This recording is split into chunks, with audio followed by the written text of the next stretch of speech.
오늘 하나님 말씀은 사무엘상 9장 20절 보시겠습니다. 사무엘상 9장 20절.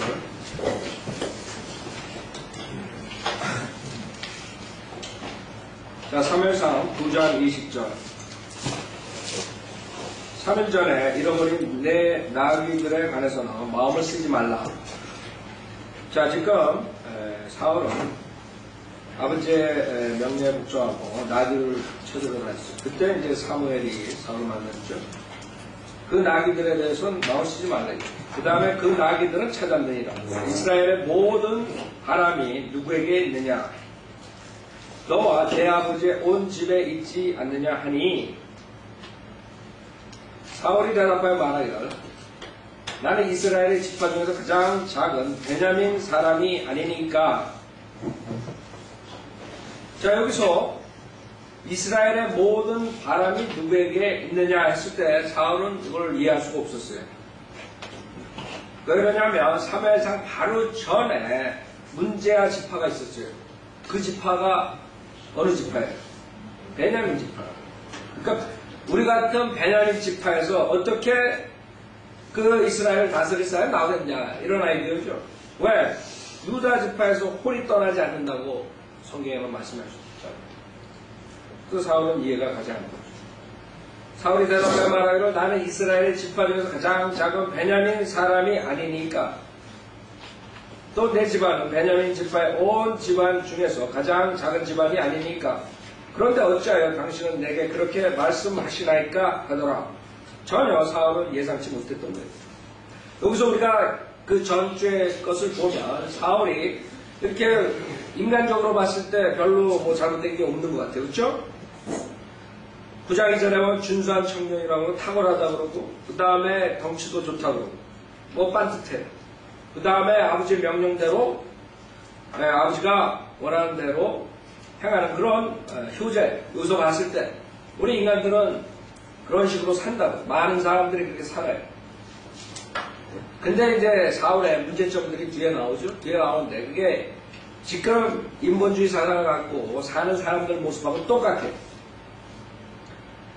무슨 말이냐면 겉으로 봤을 땐 이렇게 별로 나쁜 것 같지가 않아요. 제가 저번에 아리 클리건이라고는 뭐 명예 목사가 뭐예요? 명예 목사. 그래가지고 중앙일보에 글을 잘 쓰는 목사가 있어요. 하나. 그래가지고 그 사람이 설악설, 선성설에 대해서 얘기를 하면서 치리자가 아주 치리 잘해야 돼요. 예를 들어서 이명박 대통령이 그 목도리를 무슨 파는 장사하시는 아줌마한테 이렇게 준 그게 있었다며.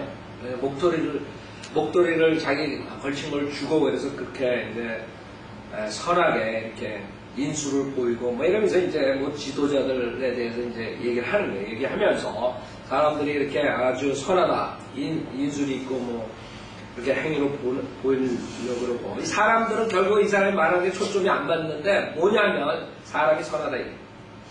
사람이 선한데 환경이 잘못되고, 그 다음에 이제 그게 욕심을 가지고 그래가지고 사람이 나빠지니까 우리는 선한 사람이니까 다들 선하게 잘 살자. 그게 목사가. 그래서 맹자씨가 왔다는 거죠. 순자보다는. 순두가 틀리고 맹장이 맞다 이렇게. 그 사람 역할을 보면 도대체 뭐를 하는 건지. 명예목사 뭐예요? 명예목사. 성경에는 분명하게 우리 인간의 눈에 선하게 보일지언정 모든 사람이 그 자기의 의가 더러운 걸레 같다는데 그걸 못 보는 게 명예목사라는 사람이에요. 그러니까 목사라 그래놓고 이제 죽어서 지옥 가는 거예요. 왜? 자기는 선하다고 생각해요. 자기가 선하다. 그런 사람에게 예수 그리스도를 믿음만으로 100% 믿으면 구원받아요. 아무것도 하는 거 없이 예수를 믿을 때 구원받아요. 도대체 들어가지 않는 거예요. 자기 선한데 왜? 선해. 세상에 구원받지 않은 사람도 그 사람보다는 더 나을 거예요. 인간이 얼마나 사악한지.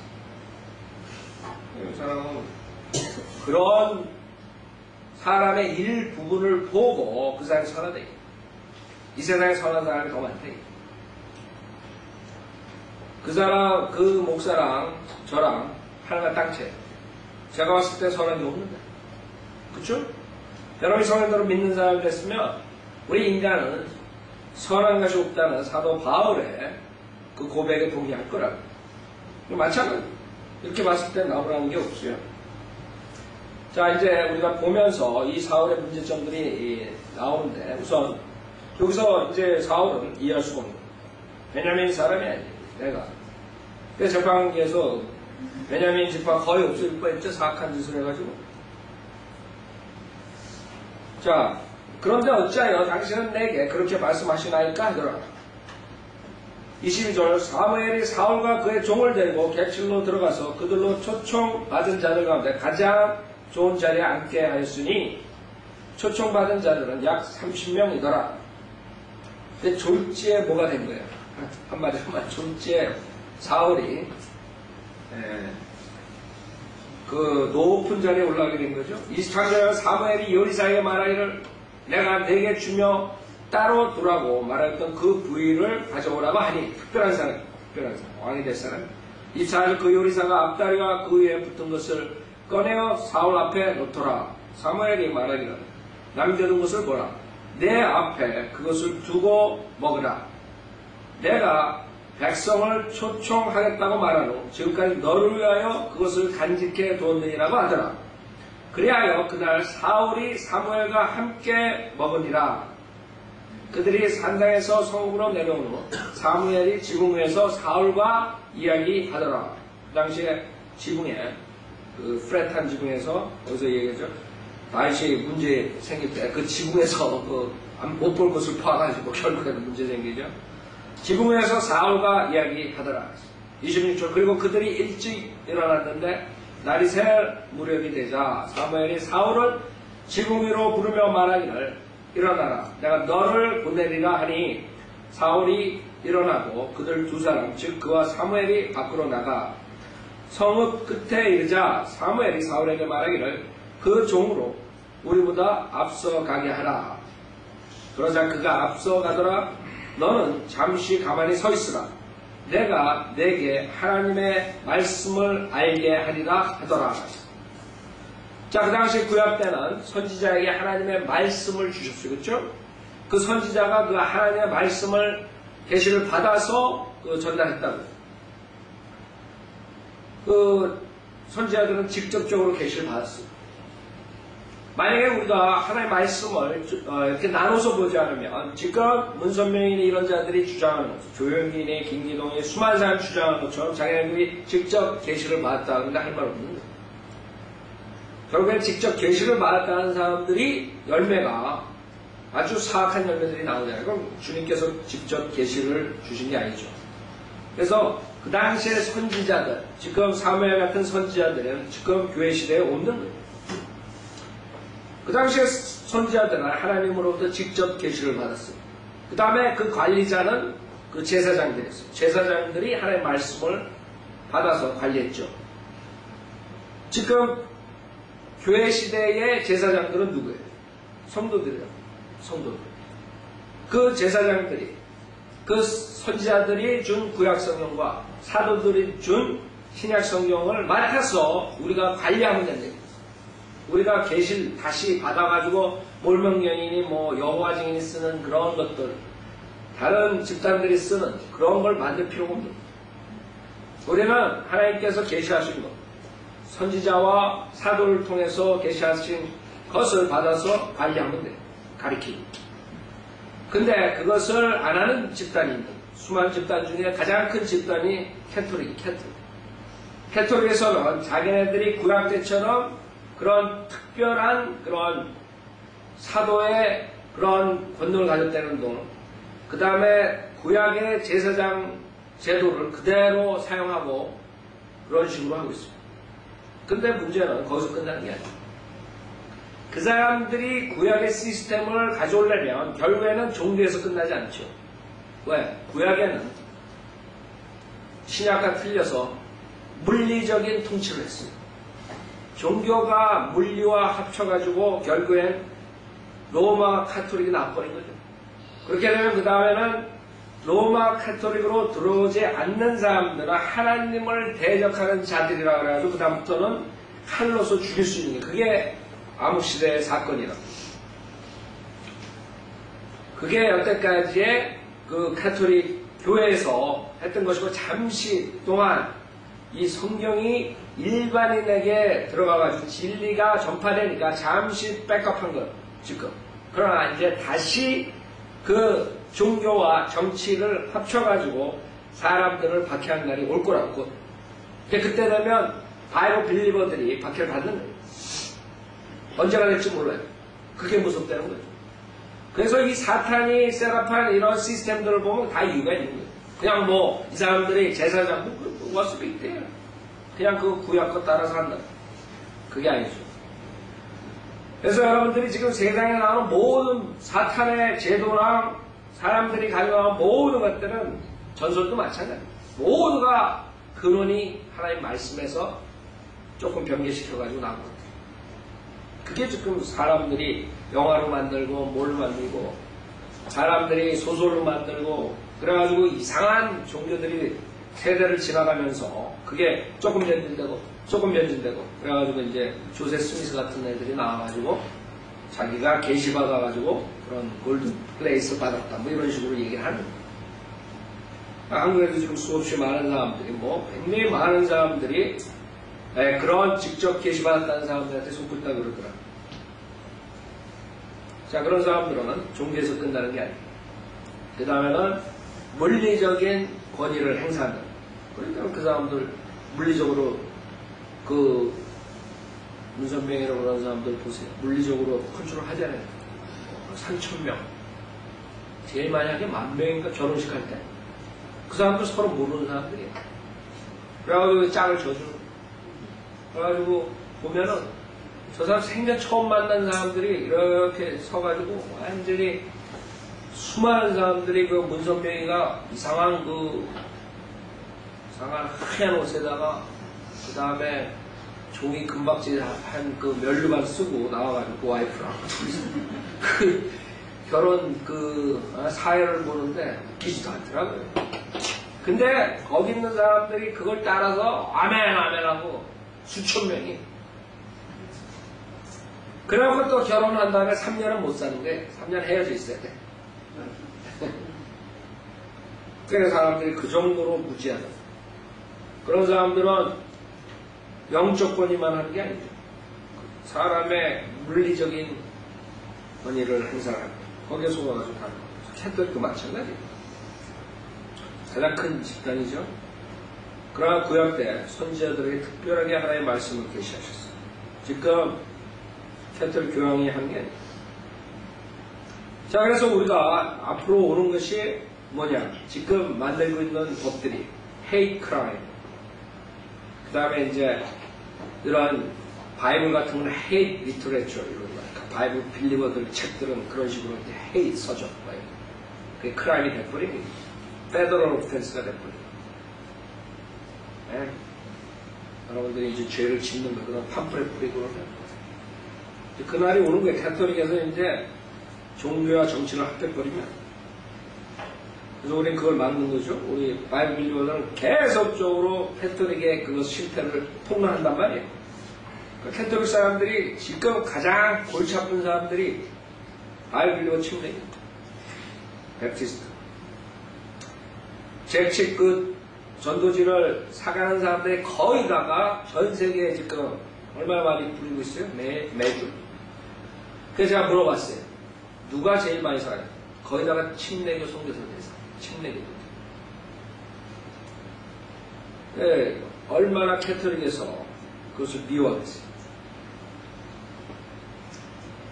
가장 박해를 받는 사람들이 이제 앞으로 침례교들이에요. 침례교에서 이제 남침례교로 가면은 이제 박해를 안 받고 리그워런한테 가면 박해 안 받고 빌리그램한테 남침례교.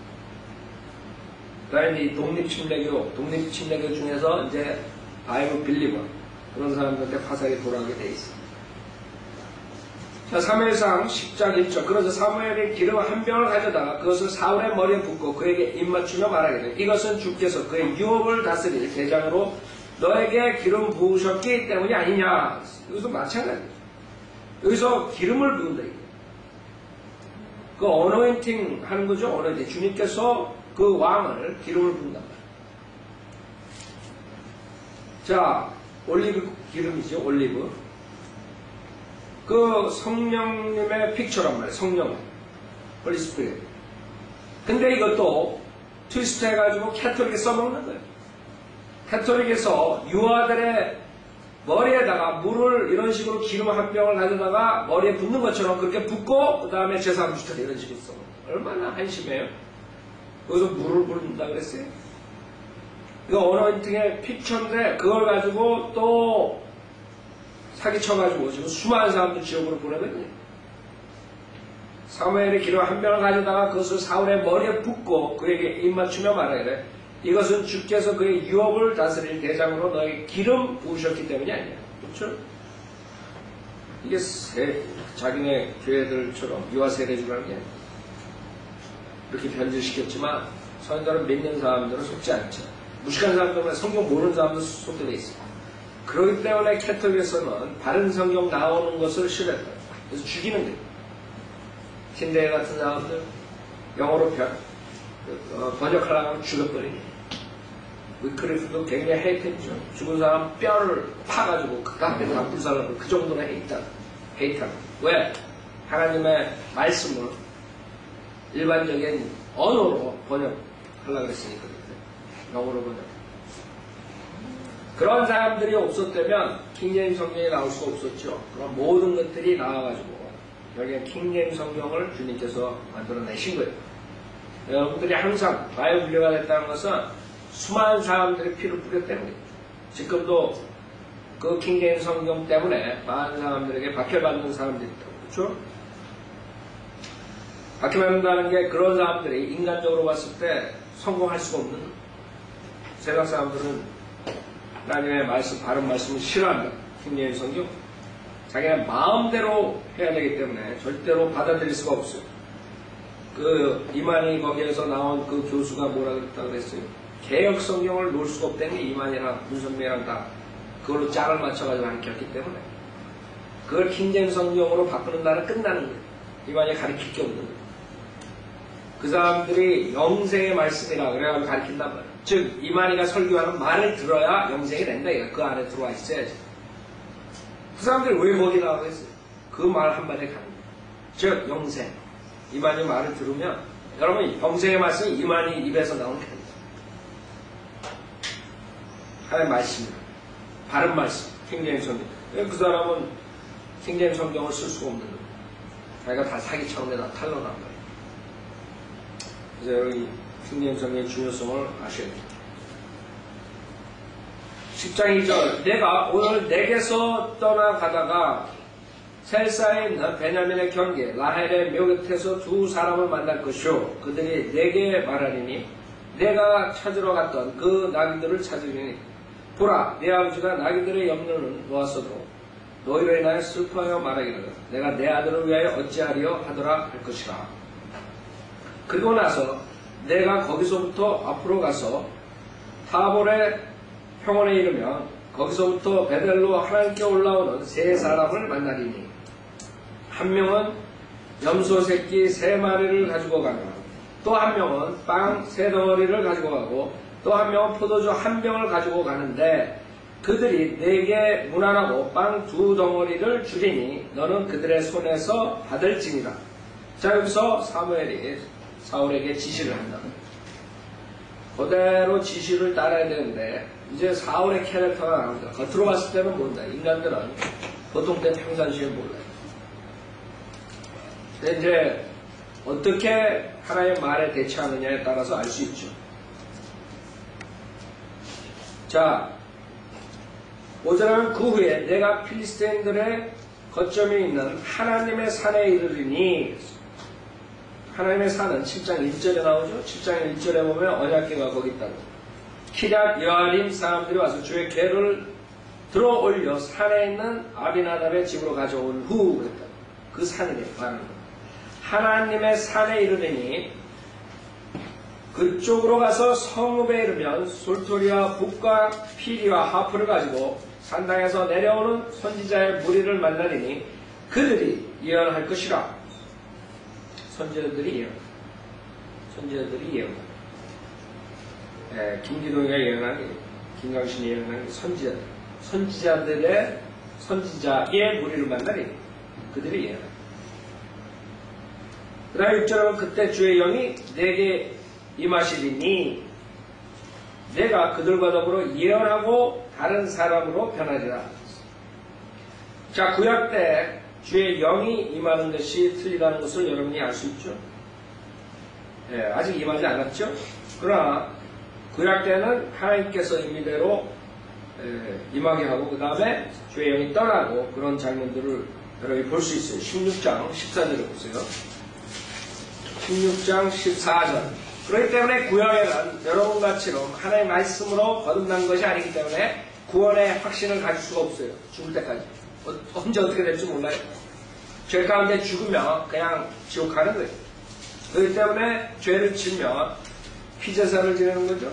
사무엘상 16장 14절에 보면 주의 영이 사울에게서 떠나고 여러분 주의 영이 여러분한테 떠나면 어떻게 되겠어요? 근데 그 당시에 떠났다. 분명히 신약에서는 주님의 영이 여러분에게 들어오시면 내재하시고 인치신다고 했어요. 떠나지 않는다고. 주의 영이 없으면, 그리스도의 영이 없으면 그게 사람이 아니라 했죠. 그럼 주의 영이 떠날 수가 없단 말이에요.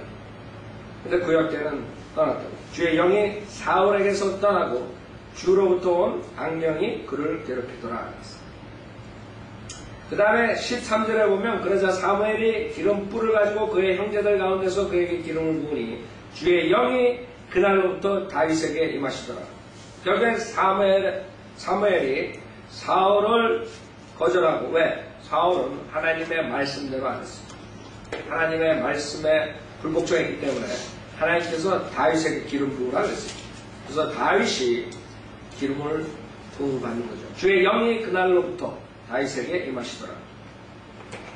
그래서 여러분들이 알아야 되는 게 구약 때처럼 믿다가는 성경을 나눠서 보지 않고 구약에 있는 것을 지금 신약에 그렇게 우리가 믿어야 된다 그러면 여러분도 은사주의자들처럼 이상한 마귀 소리 안 내면 그 다음에 성령이 떠났다고 생각하고 미치는 거예요. 생각해보세요.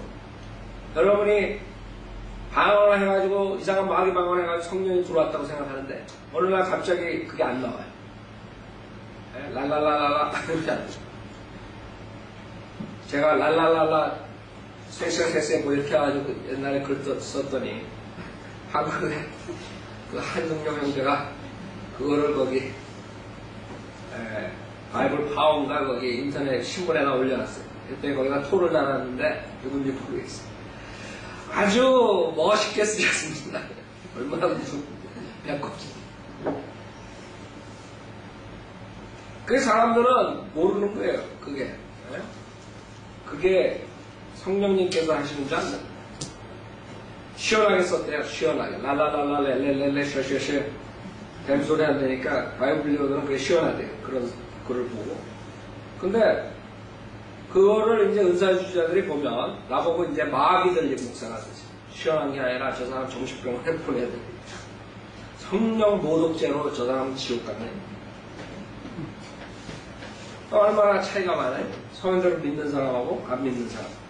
성령의 지식이 없으면 한 사람은 마귀짓 하는데도 모르는 거예요. 자기가 마귀가 들렸는데도 모르고 성령이 들어왔는 줄 알고 착하고 그 성령이 이제 떠난 줄 알고 또 미친다고. 생각해보세요. 여러분 지금 성령님이 여러분을 떠났다고 생각해요. 어떻게 될 것 같아요? 여러분? 찾으러 물속으로 들어가겠어요? 하늘나라로 올라가겠어요? 어디로 찾으러 다니겠어요? 그러다 정신병으로 갑니다. 사람들이 내가 그렇게 말하면 그냥 뭐 하는 소리인 줄 알아요. 여러분 정신병 하면 가서 만나고 은사주의 교회에서 온 사람 얼마나 많아요. 자, 사무엘상 10장 6절. 그때 주의 영이 내게 임하시리니 내가 그들과 더불어 예언하고 다른 사람으로 변하리라. 이런 표적이 내게 임하면 너는 기회가 내게 주어지는 대로 행하라. 이는 하나님께서 너와 함께 하심이라. 자, 여러분들이 이제 신약 성경과 구약 성경을 보면 조금 다른 점들이 나와요. 그걸 우리가 이제 설교할 때나 이런 영적으로 많이 인용을 해요. 그러나 조심하세요. 예를 들어서 하나님께서 너와 함께 하심이라. So God is with thee. God. 그 여러분들 많이 쓰잖아요. 하나님께서 너와 함께. 우리가 많이 사용한단 말이에요. 그 다음에 여러분들이 그 10장 26절에도 보면 거기 보면 하나님께서 마음을 감동시키신다 이런 말씀. Whose heart God had touched. 그렇죠?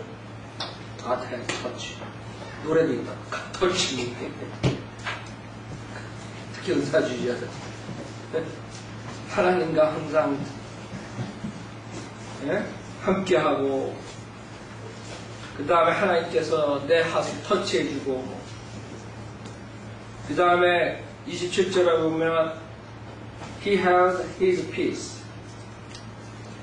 뭐 하여간 이런 구절들 God touch me 뭐 여러 가지들 나온다. 우리가 사용하지만 조심해서 사용해야 돼. 왜 그러냐면 그것을 잘못 구약 때처럼 교리적으로 사용하다 보면 여러분 영적으로 우리가 사용하는데 아무 지장 없어요. 하나님께서 우리와 함께 하신다.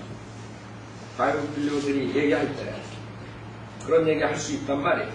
근데 문제는 캐리스메릭들이 그 구약의 그런 단어들을 이용해가지고 설교할 때는 여러분이 듣는 제가 말하는 설교하고 차이가 있다는 거예요.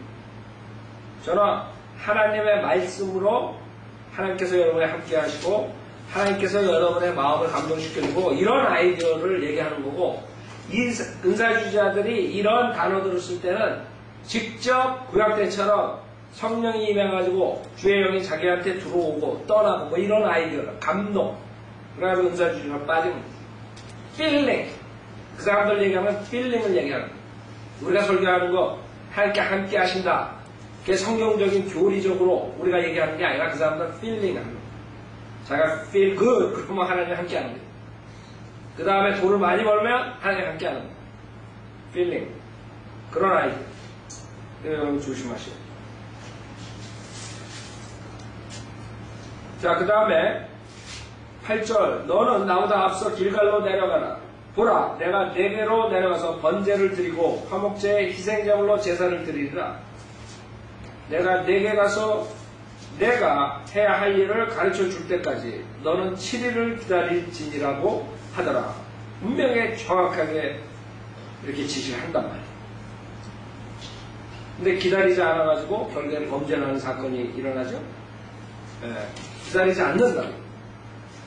여러분이 그 사건 중에 하나가 불복종하는 사건 중에 하나가 사무엘상 13장 보세요.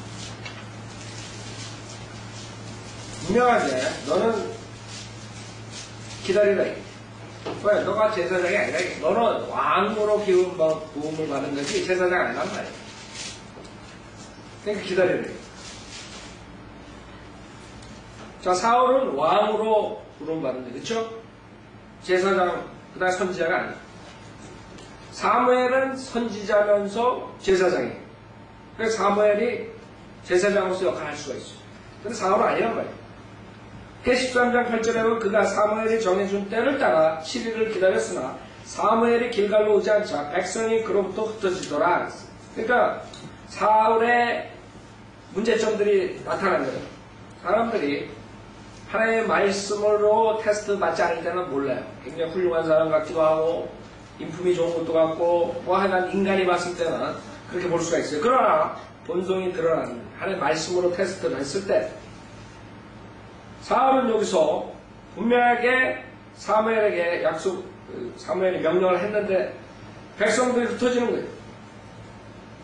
거기에서 캐릭터가 나오는 거죠. 왜? 바이블 빌리언들은 주변의 사람들 흩어지든 없어지든 뭐하든 자기가 갈 길 간다고 하나님 말씀 지킨다.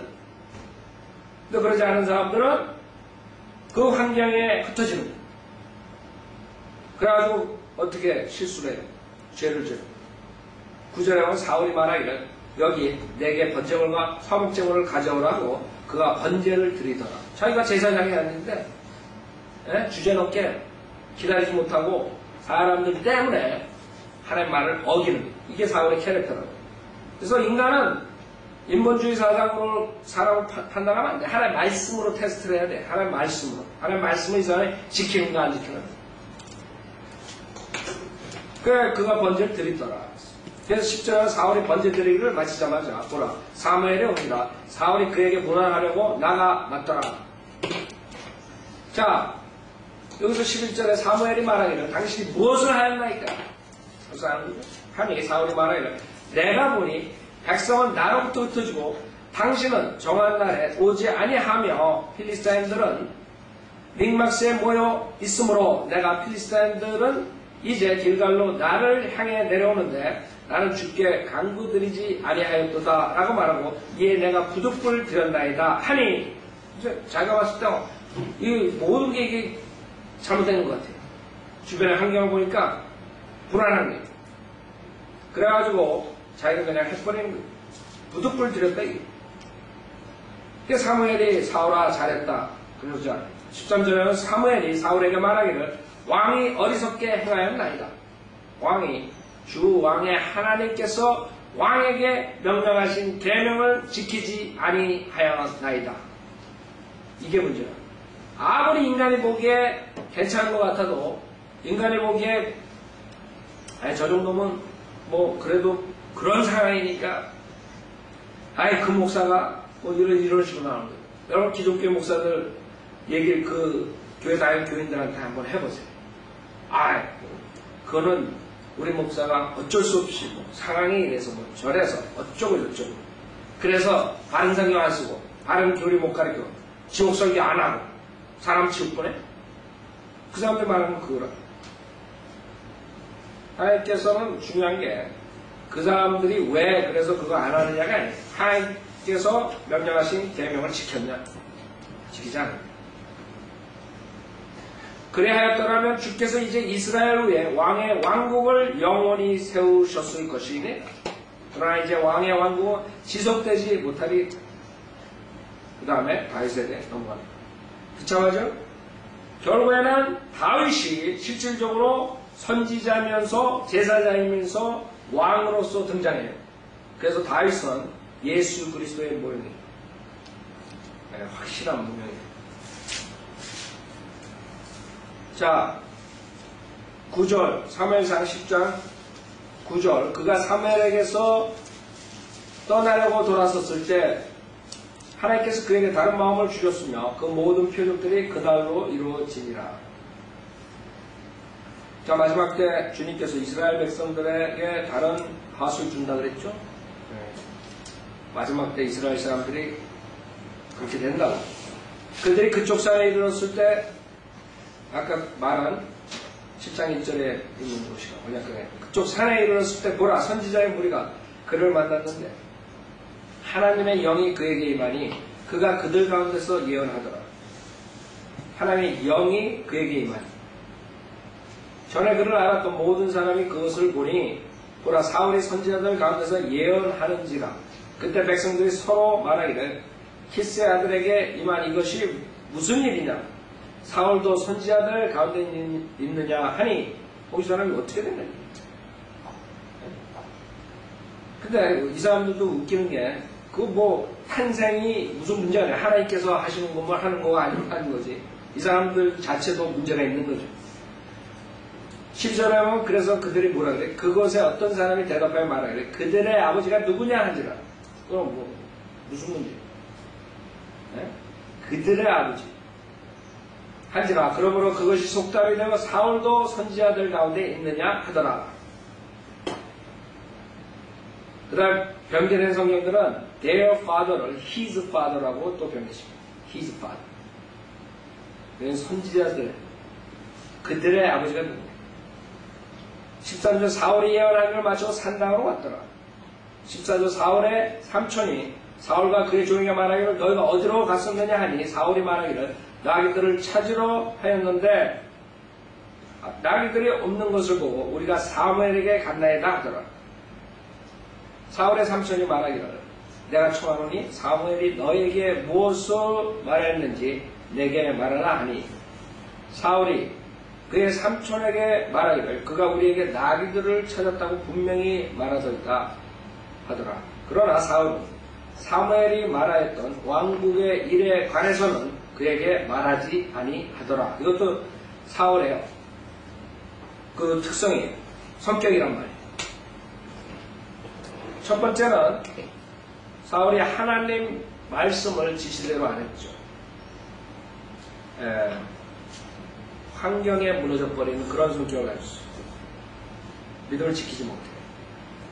두 번째는 하이드하는 그런 게 있어요. 하이드. 그런 성경에 거짓 선지자 대표작이 나와요. 발람, 민수기 22장. 하나님께서 말을 하라고 줬는데 말을 하지 않는다. 반만 말해요. 3분의 1만 묻죠. 민수기 22장 12절에 보면 하나님께서 발람에게 말씀하시기를 너는 그들과 함께 가지 말고 그 백성을 저주하지도 말라. 그들은 복을 받았느니라 하시더라. 그래서 가가지고 프리칭을 하라. 3포인트 프리칭을 하라. 근데 하나만 13절에 보면 발람이 아침에 일어나서 발락의 고관들에게 말하기를 너희는 너희 땅으로 돌아가라. 이에는 주께서 내가 너희와 함께 떠나는 것을 허락하지 아니하시기 때문이라 하니 모압의 고관들이나 발락에게 가서 말하기를 발람이 우리와 함께 우리를 거절하더이다 하더라. 그래서 그들과 함께 가지 말라. 그거 하나 한 포인트만 하는 게 왜? 뭔가 배를 채우기 위해서 뭔가 땡기는 거죠. 그러니까 돈이 땡기는 거죠. 하여간에 하나의 말씀을 바로 하지 않는 자들의 특성이 성경에 있는 모든 것을 그대로 안 하는 거예요. 자기 이득을 위해서 꼭 도움이 될 구절들만 골라가 설교를 하는 거예요. 여러분 재판관기 14장을 보세요. 거기에서도 그런 사람이 나오죠. 재판기 14장 보면은 재판기 14장 한 절에 보면 삼손이 나오는데 삼손은 나시린이라고 했어요. 그래서 나시린이 지켜야 될 것을 안 지키니까 결국에는 죄를 지니까 거짓말을 하죠. 즉 말을 안 해버린 거예요. 8절에 보면 얼마 후에 그가 그녀를 취하려고 다시 가다가 그 사자의 시체를 보려고 옆길로 들어섰더니 보라 그 사자의 시체에 벌떼와 뿔이 있는지라 그가 손으로 그것을 집어 먹으면서 길을 가다 그의 아비와 어미에게 이르러 그들에게 주었더니 그들도 먹더라. 모르는 거죠. 아버지 어머니 모르는 거예요. 만약에 삼손이 얘기해서 안 먹었을 거라. 왜 나시린이 해서는 안 돼. 시체에 대해서 얘기가 나오는 거예요. 그러나 그 꿀을 사자의 시체에서 취한 것이라고는 그들에게 말하지 아니하니라. 지금 목사들이 하나님의 말씀을 창세기부터 요한계시록까지 빼놓지 말고 설교를 해야 되는데 안 한단 말이야. 자기들이 좋아하는 구절들만 몇 구절 뽑아가지고 몇십 년을 울고먹는 거예요. 사무엘상 10장. 자, 여기서 여러분들이 이제 사울의 캐릭터가 나오죠? 지나갈수록.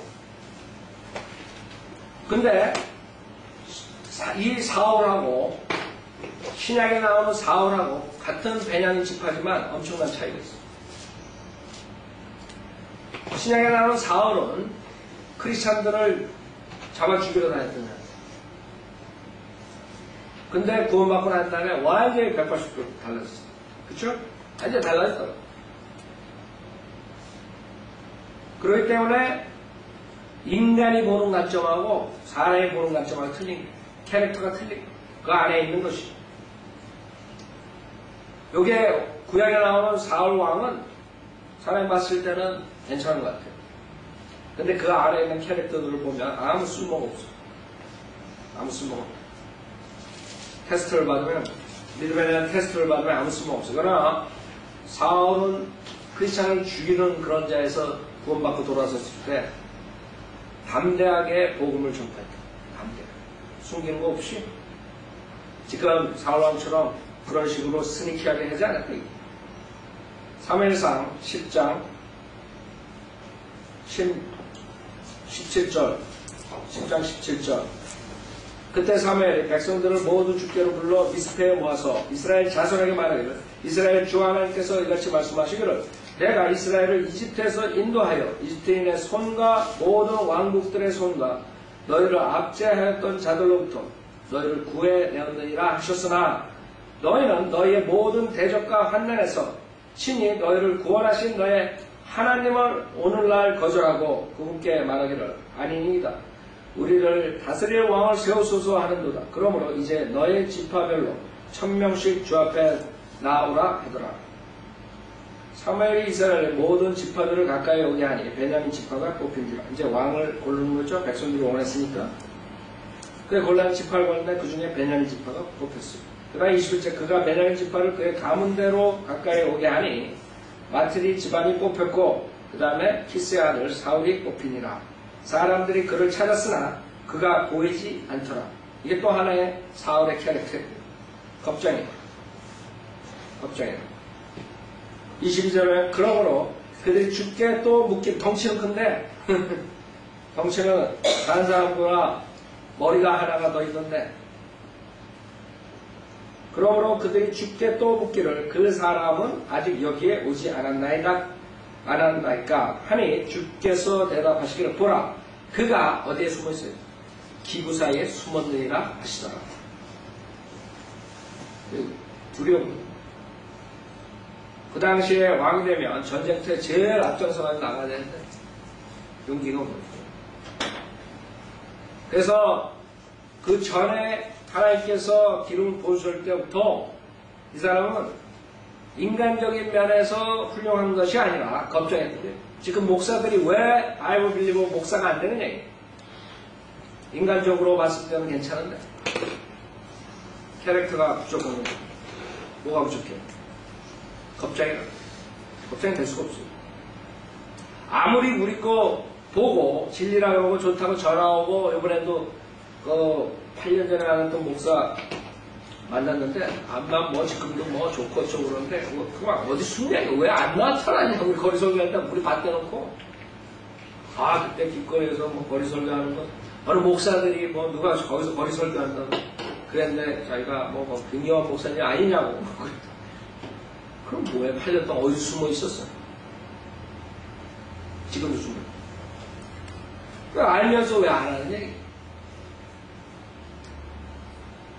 왜 그러냐면 이 사울처럼 겁쟁이.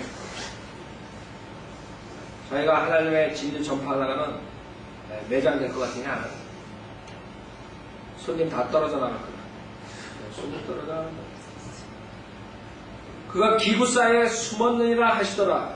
23절 그들이 달려가 그를 거기서 데려오니 그가 백성 가운데 섰는데 백성의 누구보다도 어깨 위만큼 더 크더라.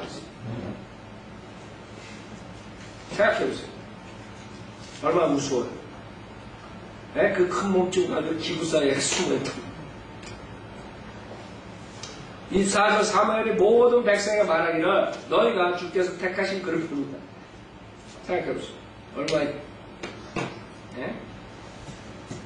비꼬는 거죠. 백성과 내 거 진짜 아무도 없더니라고 하니 모든 백성이 소리쳐 말하기를 왕만세 하더라. 그때 사무엘이 왕국의 제도를 백성에게 말하고 그것을 책에 기록하여 주 앞에 두더라. 사무엘이 모든 백성을 각자 자기 집으로 보내더라. 26절 사울도 기브아 집으로 갔으며 베냐민 집까지 하나님께서 마음을 감동시키신 한 무리의 사람들이 그와 함께 그곳으로 갔으나 엘리야의 자식들이 말하기를 재판관계에 나오죠. 이 사람이 어떻게 우리를 구원하겠느냐 하고 그를 멸시하여 그에게 아무 예물도 가져오지 않더라. 그러나 그는 잠잠하더라. 그거 어떻게 했어요? 겁쟁이. 그냥 내버려둬야지. 그래서 여러분들이 인간의 겉모습만 봐가지고 모르는 거예요. 하나님의 말씀으로 테스트를 해봐야 돼요. 그랬을 때 진짜 본성이 드러나는 사람. 제가 가끔 생각합니다. 한국에서도 그렇게 열심히들 가르치고 이렇게 내보내고 가르치고 거기서 와서 배우고 이러는데 왜 성령대로 믿는 목회자들이 안 나오는 거예요.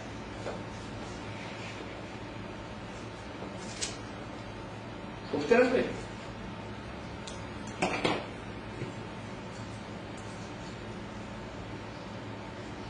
여러분들이 D.L. 모디 같은 사람들, 무식한 사람, 공부도 제대로 못한 사람. 그 하나님이 그 사람 뭘 보고 썼느냐. 그 사람이 자기 학교를 맡긴 사람이 누군지 아세요? R.A. 토레이. 여러분들 제가 구령에 대해서 그 사람에 대해서 가르쳤죠. 그 사람이 여기 바이올라 신학원을 제일 먼저 한 사람. 예일 대학 나온 사람. D.L. 모디 같은 무식한 사람이 학교도 안 나가는 사람이 고등학교 졸업생. 중학교 나왔는데 고등학교. 그런 사람이 어떻게 예일 나오고 독일에서 박사학위 받고 이런 사람을 쓰느냐. 하나님이 D.L. 모디를 어떻게 써? D.L. 모디는 한 가지 딱 목표한 게 있어요.